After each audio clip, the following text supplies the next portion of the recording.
नमस्कार दोस्तों, आज की इस शानदार वीडियो में आप सभी को स्वागत है। गौतम बुद्ध कहते हैं, आप तब तक उस मार्ग पर नहीं चल सकते जब तक आप खुद वह मार्ग नहीं बन जाते। लोग अक्सर ये कहते हैं कि मेरा मन नहीं लग रहा है, मैं क्या करूं? मैं मन को शांत करना चाहता हूं, एकांत करना चाहता हूं, मन को साधना करना चाहता हूं, हर तरह के फालतू के विचारों से मुक्ति पाना चाहता हूं, पर मेरा मन कहीं लगता ही नहीं है। मनुष्य का मन हमेशा भटकता रहता है। अपने मन को शांत करने के लिए हर तरह के तरीका अपनाते हैं, फिर भी मन को शांत नहीं कर पाता है। अपने ध्यान को केंद्रित करना और मन को शांत कैसे करें, आइए एक कहानी के जरिए से समझते हैं। तो चलिए शुरू करते हैं। एक गुरु अपने शिष्यों को ध्यान साधना के बारे में सिखा रहे थे। तभी एक शिष्य बोला, हे गुरुवर, मैं कुछ समझ नहीं पा रहा हूं, क्या मैं आपसे कुछ पूछ सकता हूं? गुरुजी ने कहा, बिल्कुल पूछ सकते हो। शिष्य ने कहा, जैसे मैं पानी पीता हूं तो मेरी प्यास बुझ जाती है, या कोई भी पानी पीता है तो उसकी प्यास बुझ जाती है, तो यह ध्यान के संबंध में ऐसा क्यों नहीं होता? जब हम आपके कहे अनुसार एक जैसा ध्यान करते हैं तो हम में से कोई पहले तो कोई बाद में तो कोई कभी भी ध्यान की स्थिति को प्राप्त कर ही नहीं पाते हैं। ऐसा क्यों होता है? जैसे पानी से सबकी प्यास बुझ जाती है, वैसे ही ध्यान से सबकी ध्यान चक्षु खुल जाने चाहिए, पर ऐसा नहीं होता है। गुरुजी ने कहा, कल किसी ने भोजन पर हमें आमंत्रित किया है, कल तुम मेरे साथ चलना, मैं तुम्हारे प्रश्नों के उत्तर वहीं दे दूंगा। अगले दिन दोनों गुरु शिष्य भोजन के लिए एक धनी व्यक्ति के घर पहुंचे। धनी व्यक्ति की पत्नी ने उन्हें भोजन पर बुलाया था। दोनों भोजन करने बैठ जाते हैं और उन्हीं के साथ उस स्त्री का पति भी भोजन करने बैठा हुआ था। उसने अपने सभी नौकरों पर चिल्लाकर कहा, आप लोग ये क्या बेकार सा भोजन बना रखा है, इसमें कोई स्वाद नहीं है। वह भोजन की थाली फेंक कर नौकरों से कहता है कि जाओ दोबारा ढंग का भोजन बनाकर लाओ। धनी व्यक्ति की पत्नी उन दोनों गुरु शिष्य से क्षमा मांगकर उन्हें भोजन परोसने लग जाते हैं और दोनों ने भोजन किया। गुरु ने अपनी थाली में 2 रोटी छोड़ दी। गुरु ने उस स्त्री से कहा कि बेटी, क्या तुम मुझे यह 2 रोटी बांध कर दे सकती हो? स्त्री ने उन रोटियों को बांध कर दे दिया। उसके बाद दोनों वहां से निकल गए। रास्ते में गुरुजी ने शिष्य से पूछा कि तुम्हें भोजन कैसा लगा? शिष्य ने कहा, भोजन तो अति स्वादिष्ट था, मुझे पसंद आया, मुझे भोजन करके बहुत अच्छा लगा। गुरु ने कहा, इससे अधिक तुम्हें और कुछ नहीं लगा? शिष्य ने कहा, इससे अच्छा और क्या लग सकता है गुरुदेव, मेरी भूख मिट गई, मेरा पेट भर गया। गुरुजी ने कहा, भोजन तो अच्छा था, फिर वो उस स्त्री के पति को भोजन पसंद क्यों नहीं आया? भोजन तो अच्छा बना था ना, भोजन एक ही था, तब उसे पसंद क्यों नहीं आया? शिष्य ने कहा, आप ठीक कहते हैं गुरुदेव, मैं तो कुछ समझ ही नहीं पा रहा हूं, आप ही कुछ बताएं। गुरुजी ने कहा, अभी तो मेरे साथ आगे चलते रहो। गुरु शिष्य चलते चलते बहुत दूर निकल आए। शिष्य ने गुरुजी से कहा, गुरुदेव, हम हमारे आश्रम के मार्ग पर तो नहीं है, फिर हम कहां जा रहे हैं? गुरु ने कहा, बस चलते रहो।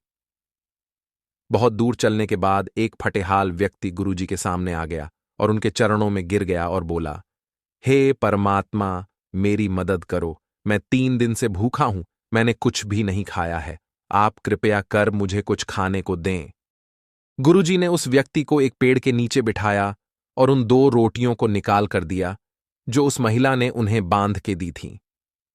रोटियों को देखते ही उस गरीब व्यक्ति की आंखों में चमक आ गया। उसने तुरंत उन 2 रोटियों को लेकर खा लिया। खाते समय उस व्यक्ति की आंखों से आंसू निकल रहे थे। वो रो रहा था और खाता जा रहा था और हाथ से इशारे कर रहा था, जैसे वो किसी अदृश्य शक्ति को कह रहा हो, तेरा धन्यवाद। इस रोटी के लिए खाने के बाद उसने गुरुजी को प्रणाम किया और धन्यवाद कहा। गुरुजी ने उस व्यक्ति से पूछा कि भोजन का स्वाद कैसा था? उसने कहा, स्वाद स्वाद तो था ही नहीं, केवल जीवन था, परमात्मा और ईश्वर था। ये रोटियां नहीं थीं, ये तो साक्षात जीवन था। यह कहकर वह व्यक्ति वहां से चला गया। गुरु ने शिष्य से कहा, देखो, भोजन वही था, लेकिन एक व्यक्ति को उसमें स्वाद नहीं आता है। तुम्हें उसमें स्वाद आया, तुम्हें भोजन पसंद आता है, लेकिन वही एक व्यक्ति को इस भोजन में स्वाद नहीं आता है, बल्कि वह इसमें ईश्वर, परमेश्वर और जीवन को देख लेता है। इसी से पता चलता है कि व्यक्ति और भोजन की तृप्ति में भी अंतर है। पहले व्यक्ति की इसमें कोई तृप्ति नहीं होती है, तुम्हें थोड़ी तृप्ति होती है और इस व्यक्ति को अनंत तृप्ति होती है।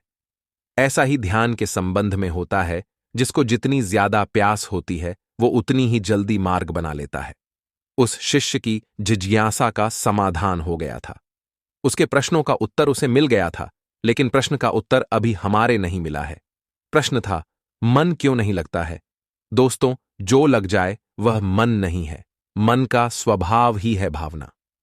जब हमारे पास कोई चीज अत्यधिक होती है तब मन उससे भागने लगता है, जैसे उस धनी व्यक्ति का मन जिस भोजन से भाग रहा था जो उसके लिए आम बात थी। लेकिन जब कोई चीज हमारे पास सीमित मात्रा में होती है और हमें मिल भी जाती है, तब हमारा मन उससे जुड़ा भी रहता है और हम उस चीज की थोड़ी बहुत अहमियत भी रखते हैं।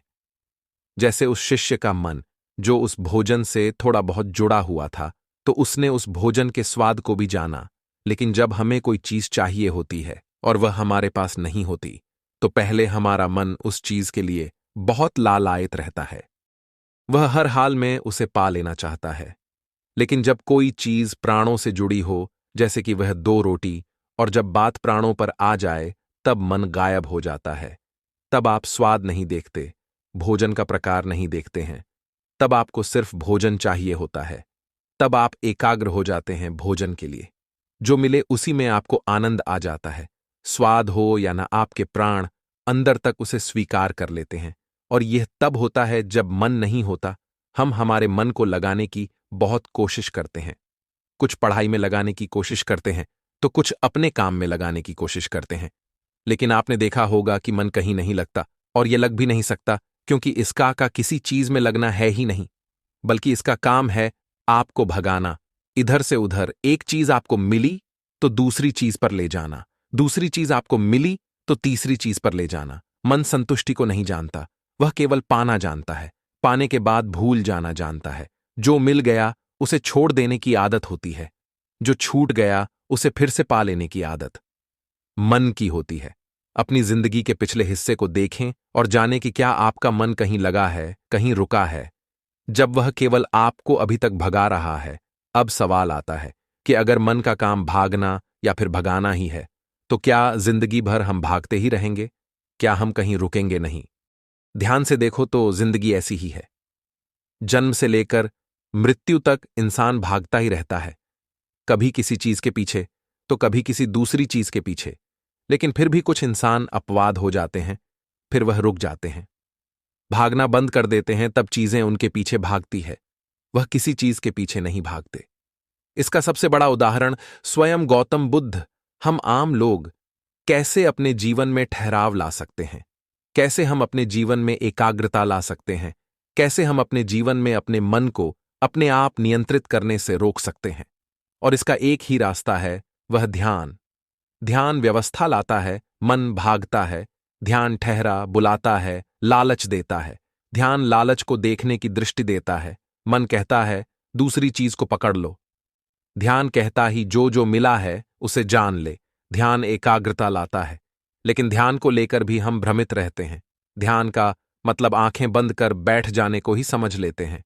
एक छोटी बच्ची बहुत अच्छी बांसुरी बजाती है। जब वो बांसुरी बजाती है तब उसके सुर में खो जाती है, तब उसका मन गायब हो जाता है।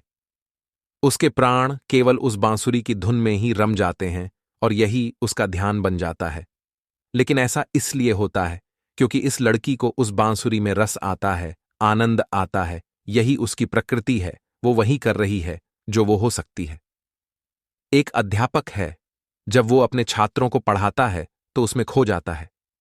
वो अपने प्राणों से उस पढ़ाने का आनंद लेता है, उसमें रुचि है उससे, यही उसकी प्रकृति है। जब वो पढ़ा रहा होता है तब उसके मन में कोई हलचल नहीं होती। वह तब ना तो भूतकाल की बात सोचता है ना भविष्यकाल की, वो केवल वर्तमान के क्षण में ही रहता है। और यही उसका ध्यान है।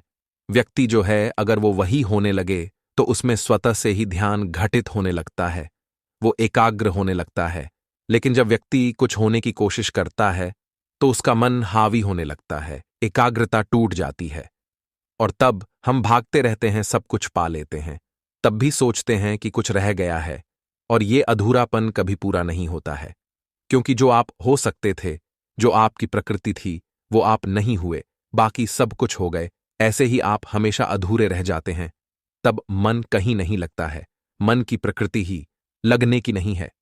जो लगता है वह एकाग्रता है, वह ध्यान, और जहां आपको एकाग्रता मिल जाए, समझ लेना वही आपके लिए बना है, जिस पर चलकर आप संपूर्ण हो सकते हैं।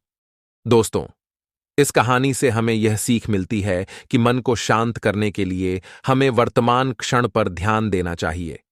हमें अपने भविष्य के बारे में चिंता नहीं करनी चाहिए। हमें अपने अतीत के बारे में पछतावा नहीं करना चाहिए।